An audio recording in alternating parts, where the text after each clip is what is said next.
चला तर स्वागत आहे तुमचं मुक्ताज किचनमध्ये। आज आपण बनवणार आहोत बाजरीची खारोडी।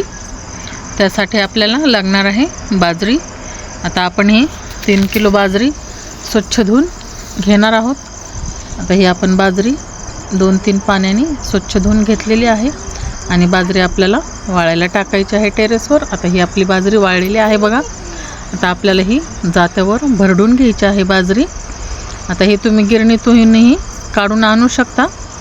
आता जाता आहे आमच्याकडे घरी, त्याच्यामुळे आम्ही ही जात्यावरच भरडून घेतो। आणि गिरणीतूनही आपण जर सांगितलं आपल्याला खारोड्यासाठी पाहिजे तर अशी थोडीशी मोठी मोठी आपल्याला बाजरी भरडून देतात। आता हे आपल्याला थोडी थोडी घालून आपल्याला भरडून घ्यायची असते। आता ही आपली झाली आहे तयारी। पाणी उकळायला ठेवलेलं आहे, याच्यामध्ये मीठ टाकून घेतलेलं आहे। आपण लसण मीठही टाकायचं आहे आणि लाल चटणीही आपल्याला याच्यामध्ये टाकून घ्यायची आहे। आणि आपल्याला जे खारोड्याचं आपण पीठ दळलेलं आहे त्याच्यामध्ये थोडासा पाण्याचा शिंतोडा मारून घ्यायचा आहे, कारण ते शिजायला ज्यावेळेस आपण टाकतो त्यावेळेस एकदम असं गुठळ्या होत नाहीत। थोडं वलसरपणा जर याला दिला आपण तर त्या एकदम गुठळ्या पडत नाहीत। त्यामुळे आपल्याला याच्यामध्ये थोडंसं पाणी असं शिंतडून घ्यायचं आहे। आता हे बघा आपल्या पाण्याला उकळी आलेली आहे आणि थोडं थोडं करून आपण याच्यामध्ये हे बाजरीचं भरडलेलं पीठ आपण हे टाकून घेणार आहोत। आता बघा हे जसं जसं उकळी येते तसं तसं आपल्याला हे पीठ थोडं थोडं थोडं करून व्यवस्थित असं टाकून घ्यायचं आहे। आता याला शिजायला पण वेळ लागतो, म्हणजे जास्त फुल गॅसवर ही नाही ठेवायचं। 1-2 चांगल्या उकळ्या आल्या की लगेच आपल्याला याला मंद आचेवरच ठेवून घ्यायचं आहे, जास्त फुल गॅसवर नाही, कारण खाली पण असं बुडाला चिटकलं जाऊ नये आणि व्यवस्थित पण हे असं शिजलं पाहिजे। त्याच्यामुळे आपल्याला हे व्यवस्थित असं शिजू द्यायचं आहे। एकदा आपल्याला याच्यावर बघायचं आहे मीठ कमी जास्त झाले का नाही।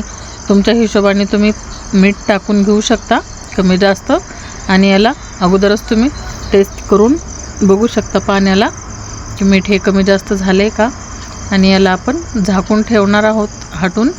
याला जर आपल्याला वाटले की गुठळ्या आहेत तर झाकण्याच्या अगोदर एकदा तुम्ही सगळ्या अशा गुठळ्या वगैरे फोडून घ्यायच्या मधल्या, कारण गुठळ्या राहिल्या तर परत आपल्याला घालते वेळी एकदम असं कच्चं पिठाच्या गुठळ्या दिसतात नंतर।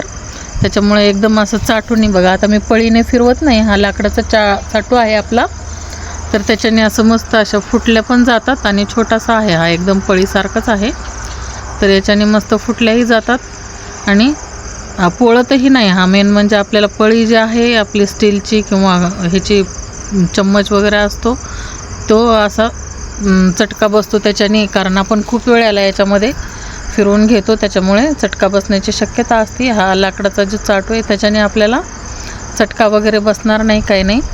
तर हे व्यवस्थित असं गुठळ्या आपल्या फुटल्या जातात बघा याच्याने। आणि नंतर आपल्याला हे असं वाटलं की आपल्या गुठळ्या फुटलेल्या आहेत आणि नंतर जर वाटलं की थोडंसं घट्ट होतं आहे तर थोडंसं पाणीही तुम्ही टाकू शकता, कारण हे घट्टच असतं जे खारोड्याचं असतं ते। तीळ टाकून घ्यायचं आपल्याला लास्टला उतरायच्या वेळी। आणि हे आपल्याला टेरेसवर असे छोटे छोटे घालून घ्यायचे आहेत खारोड्या। आता बघा ऊन आहे भरपूर, असे हे छोटे छोटे घालायच्या आणि 2 दिवस वाळवून घ्यायच्या। आता तुम्हाला मी हे तळूनही दाखवत आहे थोड्याशा। आता बघा हे आपण तळून घेत आहोत। याला तेल आपलं कडकडलेलं आहे चांगलं व्यवस्थित। आता याला आपण थोड्या थोड्या करून असं तळून घेतो आणि हे किचन पेपरवर आपण काढून घेत आहोत। हे बघा मस्त ह्या अशा तळल्या जातात आणि खायला तर खूप मस्त लागतात। आता पाऊस सुरू झाला की लगेच आपल्याला हे खारोड्या आणि शेंगदाणे खाण्यासाठी खूप मस्त लागतात। तुम्ही नक्की करून बघा आणि माझी रेसिपी कशी वाटली तुम्ही मला कमेंट करून सांगा। आणि माझ्या चॅनलवर जर नवीन असाल तर सबस्क्राईब करायला विसरू नका, लाईक करा आणि